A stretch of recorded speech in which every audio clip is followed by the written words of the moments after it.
Dear students, NCERT class 10th math exercise 3.1. Exercise 3.1 chapter 3 whole chapter is saying about the linear equation.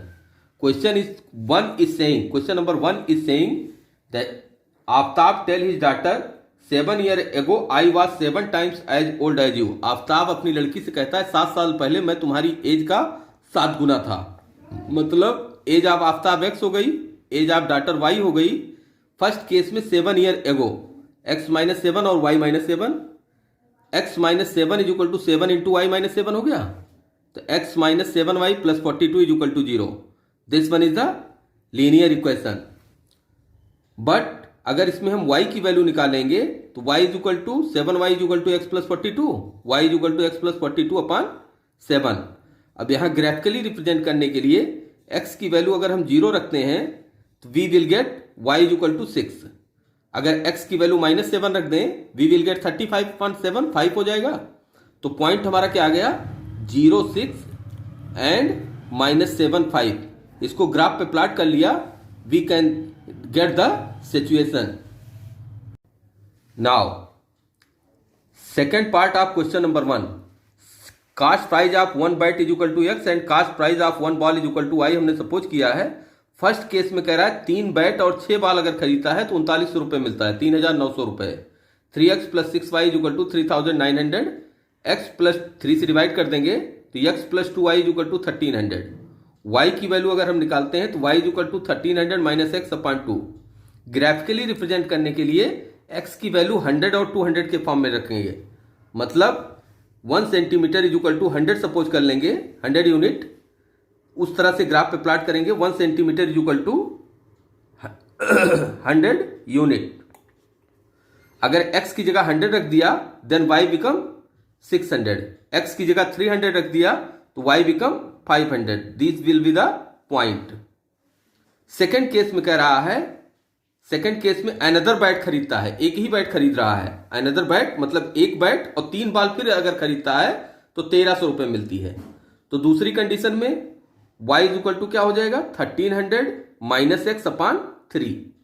तो x की value x और y इसमें भी निकला. x की value अगर 100 रख दिया तो y की वैल्यू क्या आ गई 400.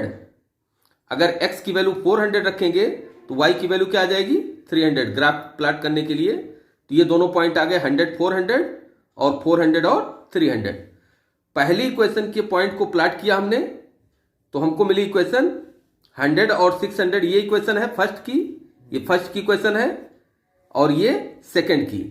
दोनों का इंटरसेक्टिंग पॉइंट हमारा क्या है, जो भी आ रहा होगा x is equal to intersecting point of both is known as the cost of one bat and one ball.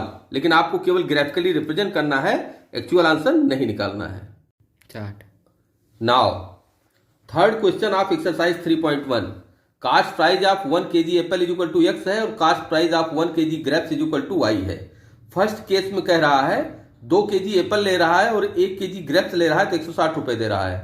2x plus y is equal to 160. Second case में कह रहा है 2x plus y is equal to 150. कहने का मतलब है अगर equation 1 को हम y के फॉर्म में रिप्रेजेंट करेंगे तो 160 माइनस 2x आएगा और इक्वेशन 2 को y के फॉर्म में रिप्रेजेंट करेंगे, इसको 2 से डिवाइड कर सकते हैं. 2x plus y is equal to 150 तो y is equal to 150 minus 2x. Equation 1 को ग्राफिकली रिप्रेजेंट करने के लिए x की वैल्यू अगर 40 रख दें we will get y is equal to 80. x की वैल्यू अगर 60 रख दें we will get y is equal to 40. ये दोनों पॉइंट आ गए पहली इक्वेशन में. सेकेंड इक्वेशन में 150 माइनस 2x था. x और y की वैल्यू रख करके पॉइंट प्लॉट करना है. x की वैल्यू अगर 30 रख दिया तो y की वैल्यू क्या आ जाएगी 150 माइनस 60 मतलब 90. अगर x की वैल्यू 40 रख दें तो y की वैल्यू कितनी आ जाएगी 70 आ जाएगी. ये दोनों पॉइंट हो गए. Now you can draw the graph by the situation. आपको दोनों सिचुएशन की इक्वेशन बतानी थी और ग्राफ के सिचुएशन की ग्राफिकली और ज्योमेट्रिकली केवल रिप्रेजेंट करना था. अगर आप चाहें तो ग्राफ भी रिप्रेजेंट कर सकते हैं लेकिन ऐसा कोई जरूरत नहीं है इस क्वेश्चन में.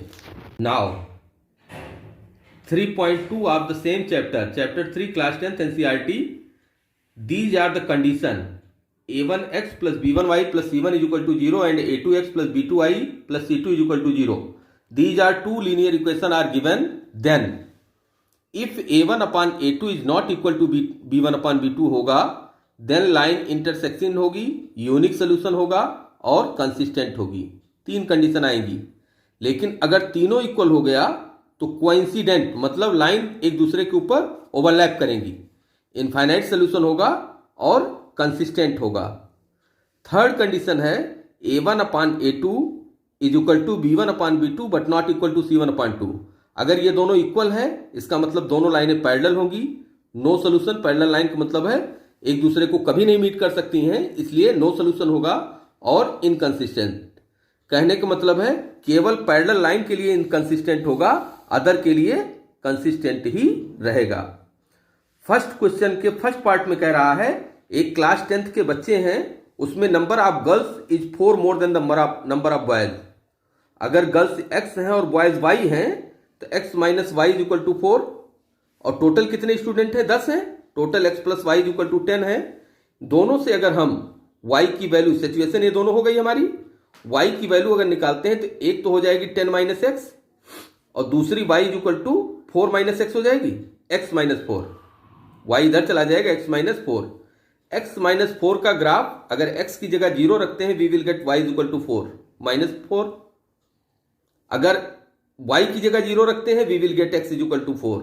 0 minus 4 and 4 0 are the point for the first situation. Second situation के लिए 10 माइनस एक्स है।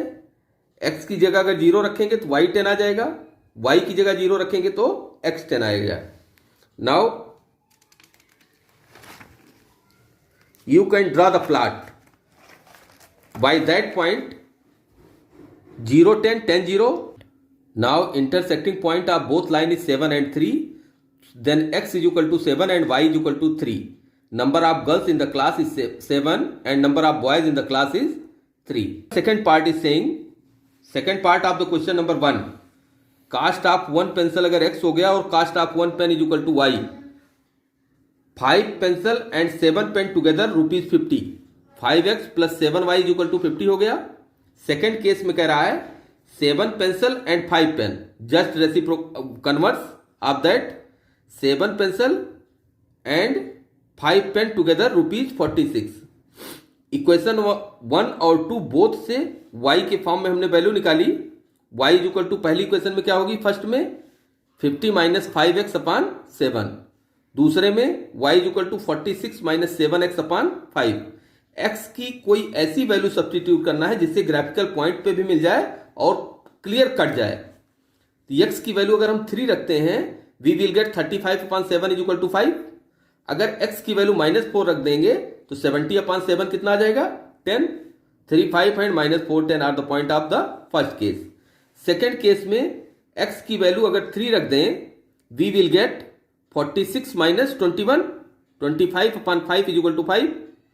अगर x की वैल्यू माइनस 2 रख दें 46 plus 14 12 minus 2 and 12। Now plot this on the graph. If plot this on the graph, then we are getting 3 and 5 are the common point. Then cost price of one pencil is equal to rupees 3 and cost price of one pen is equal to rupees 5. Question number 4 के question number second के 3 part दिए गए हैं और तीनों part में आपको बताना है intersecting parallel and coincident line. First question is saying 5x minus 4y plus 8 is equal to 0, 7x plus 6y minus 9 is equal to 0, then a1 upon a2 5 upon 7, b1 upon b2 minus 2 upon 3, c1 upon c2 minus 8 upon 9. Here you can see that a1 upon a2 is not equal to b1 upon p2.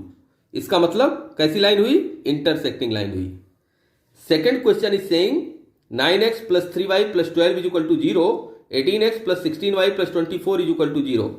We are getting a1 upon a2 9 upon 18 half, b1 upon b2 3 upon 6 half, c1 upon c2 12 upon 24 half.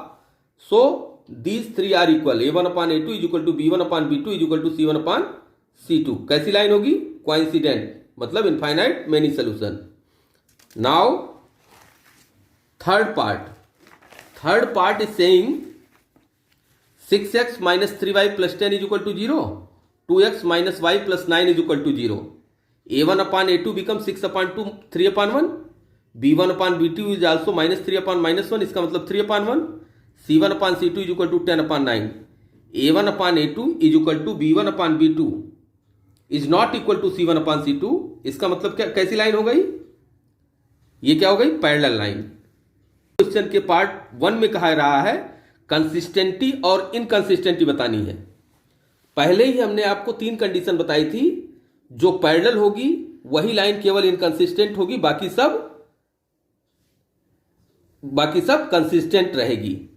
First part में आप देख सकते हैं 3x plus 2y is equal to 5, 2x minus 3y is equal to 7, a1 upon a2 is equal to 3 upon 2, b1 upon b2 is equal to minus 2 upon 3, c1 upon c2 is equal to 5 upon 7. We can see here a1 upon a2 is not equal to b1 upon b2. So intersecting line हुई, इसका मतलब consistent है. ठीक. Now NCERT class 10 3.2 question number 3. Question number 3 का second part आप देखेंगे. कंसिस्टेंटी और इनकंसिस्टेंटी बतानी है आपको. 2x minus 3y is equal to 8, this one is the equation, and 4x minus 6y is equal to 9. We can see here a1 upon a2 is equal to 2 upon 4, half आ गया. b1 upon b2 is equal to minus 3 upon minus 6, हाफ आ गया. c1 upon c2 is equal to 8 upon 9. Therefore a1 upon a2 is equal to b1 upon b2 but not equal to c1 upon c2. Equal आ गया, इसका मतलब क्या हुआ? Parallel हुई. पैरेलल का मतलब inconsistent. Third one is saying 3 upon 2x plus 5 upon 3y is equal to 7, 9x minus 10y is equal to 14. We are getting here a1 upon a2, 3 upon 2 upon 9 मतलब 3 upon 18, 1 upon 6. b1 upon b2 is equal to 5 upon 3 into minus 10, minus 5 upon 30, minus 1 upon 6. c1 upon c2 is equal to 7 upon 14, half. Now a1 upon a2 is not equal to b1 upon b2, so it become consistent. Next one, सीधा फिर 5x minus 3y is equal to 11, minus 10x plus 6y is equal to minus 22. Then a1 upon a2 minus 5 upon 10 minus half, b1 upon b2 minus 3 upon 6 minus half, c1 upon c2 minus 11 upon minus 22 minus half. Now these three are equal. तीनों अगर equal हो गया तो infinite many solution, इसका मतलब consistent. केवल parallel की condition में इनकंसिस्टेंट होता है.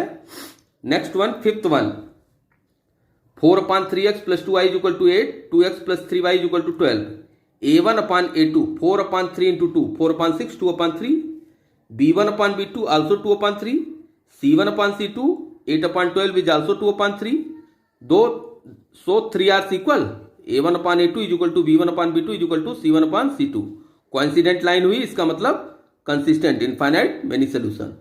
नाउ क्वेश्चन नंबर 4 के पार्ट्स दिए गए हैं, जिसमें कह रहा है अगर कंसिस्टेंट है तो सोल्यूशन को ग्राफिकली दिखाइए, आइदर कोई जरूरत नहीं है. तो पहला क्वेश्चन हम देखते हैं. We are seeing that x plus y is equal to 5 and 2x plus 2y is equal to 10. a1 upon a2 half आ गया, b1 अपॉन b2 हाफ आ गया, c1 अपॉन c2 5 अपॉन 10 ये भी हाफ आ गया.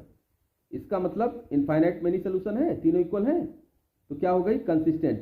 कंसिस्टेंट हो गई तो इनफाइनाइट सोल्यूशन हो गया. ग्राफ बनाने की आप अगर चाहें तो पहले का ग्राफ क्या होगा? x की 5 तो y की, x की वैल्यू 5 तो y की 0 होगी, y की वैल्यू 5 तो x की वैल्यू 0 होगी, मतलब 5 0 और 0 5. ओवरलैपिंग लाइन होगी, दोनों लाइन सेम लाइन पर, कोइंसिडेंट लाइन है ना, एक ही साथ जाएंगी.